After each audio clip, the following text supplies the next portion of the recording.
Halo teman-teman, Arif di sini. Di sini sebenarnya gue mau ngasih tunjuk buat HP yang bakal nemenin bikin konten di channel ini. Tapi kalau isinya cuma unboxing kayaknya kurang seru ya. Gue tambahin sekalian deh. Gue kasih tips gimana caranya milih HP yang paling cocok buat kebutuhan kalian. Yang pertama, pastikan berapa budget atau dana yang kalian punya buat meminang HP-nya. 1 juta, 2 juta, 3 juta, 4 juta, 5 juta, atau 10 juta, 20. Ya, pertama pikirkan itu dulu. Yang kedua itu cari informasi HP apa aja yang berada di budget kalian gitu. Misalnya mungkin budget di bawah 4 juta itu Pocophone sekarang udah turun kayaknya di bawah 4 juta. Ada Realme 5 Pro, ada ya banyak lah. Ya kalian cari tahu sendiri aja apa aja yang berada di sekitar budget kalian gitu.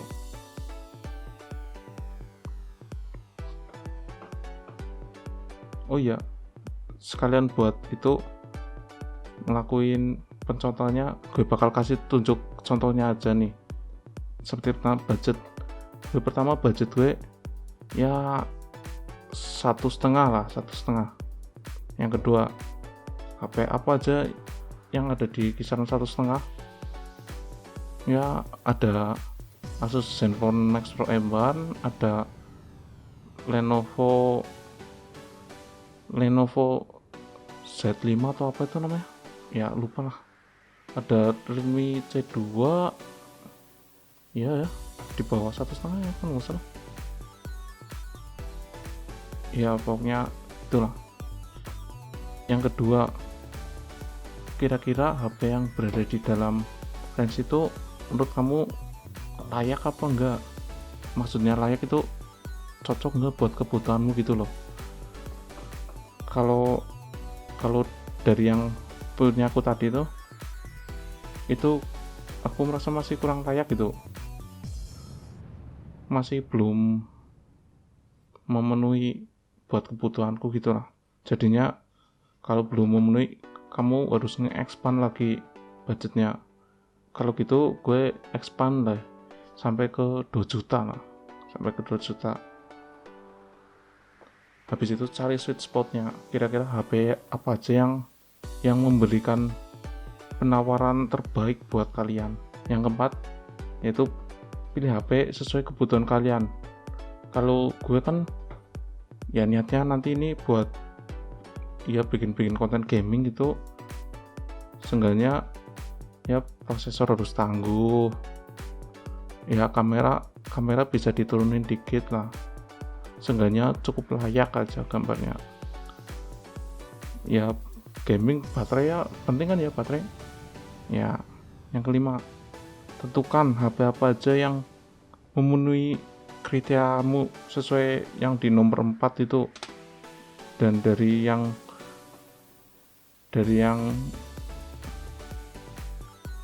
versi gue itu HP yang berada di range di bawah 2 juta dan memenuhi kebutuhan gue itu saat itu loh ya. Saat itu ini HP-nya sebenarnya juga udah cukup lama sih, udah hampir setengah bulan pas itu belinya. Pas itu belum ada Redmi 8, belum ada Redmi 5. Pas itu cuman ada 3 kandidat kuat yang jadi fokus utama gue. Yang pertama Redmi Note 7 dengan RAM 3 dan storage 32. Dan ada juga Realme 3 yang pakai Helio P60 itu hampir setara 660 sih, bagus. Dan yang kedua Asus Zenfone Max Pro M1, walaupun masih 635 tapi masih memberikan performa yang cukup lah. apalagi baterainya 5000 mAh, itu perlu dipertimbangkan juga sih. Dan setelah itu lakukanlah pembandingan.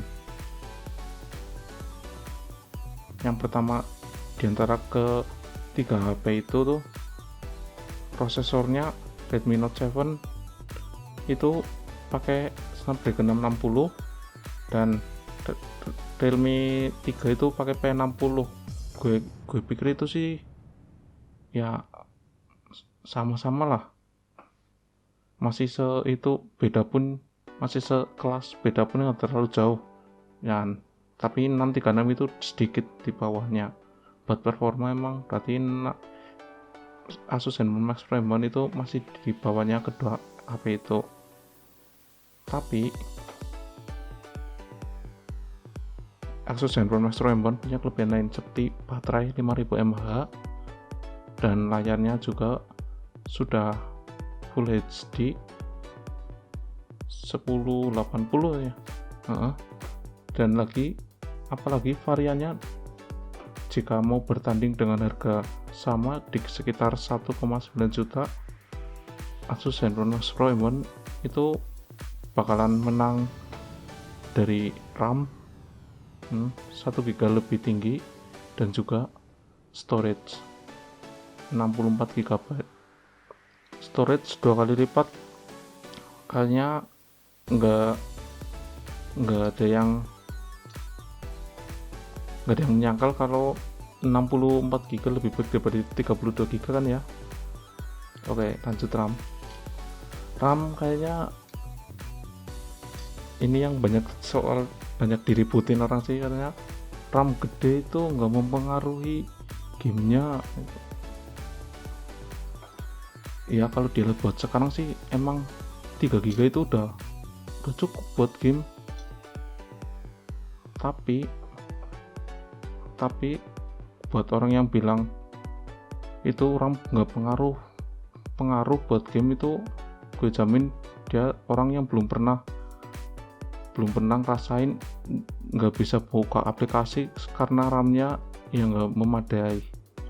Ya memang bener sih, RAM 4 sama 3 GB sebenarnya ya 3 GB sekarang sih buat ngegame aja udah cukup banget loh. Udah cukup banget. Yang pengaruh emang prosesor sih. Tapi RAM 4 GB itu menawarkan kelebihan, yaitu lebih future proof ke depan. Kalau misalnya game-game itu mengonsumsi RAM lebih tinggi dari sekarang, walaupun CPU lu kenceng tapi RAM-nya udah ngetot ya pasti bakal kerasa lah FPS drop-nya. Dan juga gue bakal pakai HP ini buat multitasking sih ya, main game sambil ngerekord ya. RAM tinggi itu perlu dipertimbangkan banget lah. Dan juga buat body, kalau body ZenFone Max Pro M1 itu pakai metal ya, oke lah, bagus. Kalau Redmi Note 7 kaca kan ya katanya, itu ya juga bagus. Tapi yang Realme itu masih plastik itu ya, tahu sendirilah karakteristik plastik, kelihatan ringkih gitu. Tapi kalau jatuh nggak pecah sih, kalau kaca pecah jatuh. Kalau yang metal jatuh palingnya penyok. Kalau plastiknya glossy ninggal sidik jari, kalau kaca juga ninggalin sidik jari. Besi sidik jari nggak begitu kelihatan. Dan juga buat desain Asus ZenFone Max Pro M1 kayaknya emang udah desain lama banget ya, nggak ada poni-ponian gitu. Tapi nah buat gue itu mah mau ada poni mau enggak sama aja. Tapi kalau lu nodong gue pakai pistol dan kudu milih salah satu, mau poni apa mau yang kagak, gue kayaknya lebih milih yang nggak ada poni-ponian sih. Dilihat enak gitu, lebih simetris, sama ada space buat jempol itu genggam ke layarnya lah. Dan yang keenam ya, buat sebenarnya ini sih terserah kalian mau masukin ini atau enggak, tapi buat gue ini sih cukup penting, yaitu aftermarket sendiri dari handphone ini. Jadi misalnya kalau ada masalah kalian ternyata service centernya nggak di kota kalian, ya kalian harus benerin ke service HP yang biasa. Tapi kalau dibenerin ke service yang nggak resmi, gue sendiri punya pengalaman yang buruk banget sih. Komputer yang itu tuh, yang di belakang itu dulu pernah dibenerin orang, tapi 3 minggu kemudian rusak lagi, dibenerin rusak lagi.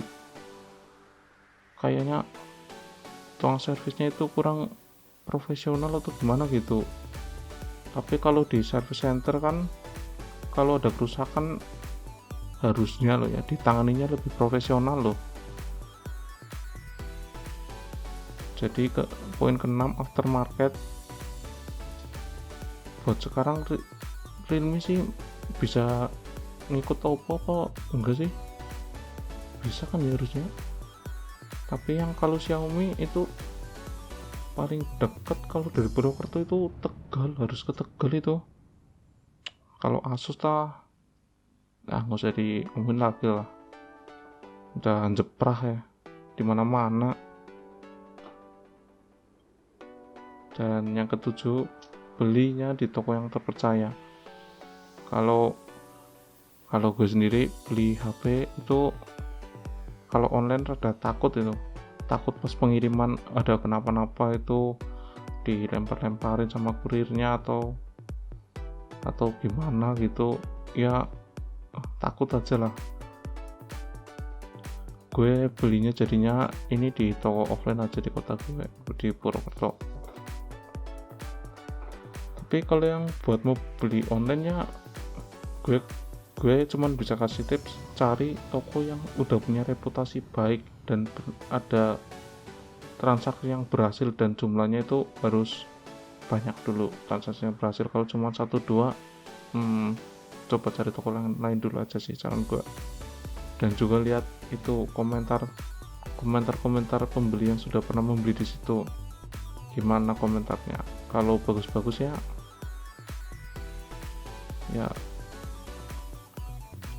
just go and buy it. Dan dari semua poin tadi sebenarnya pada poin ke-5 sudah ditunjukin sih HP apa yang cocok buat gua, dan HP itu sudah gue beli dan sekarang bahkan lagi dipakai buat ngerekam nih. Dan ya inilah pilihan gua ya, dan inilah video unboxingnya.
Ya, dan begitulah video unboxingnya. Dan sepertinya itu aja yang bisa gue bagikan itu buat video tips memilih HP yang cocok buat kalian, dan juga unboxing Asus ZenFone Max Pro M1. Jika ada pertanyaan atau ya apapun kritik bisa ditulis di komentar di bawah.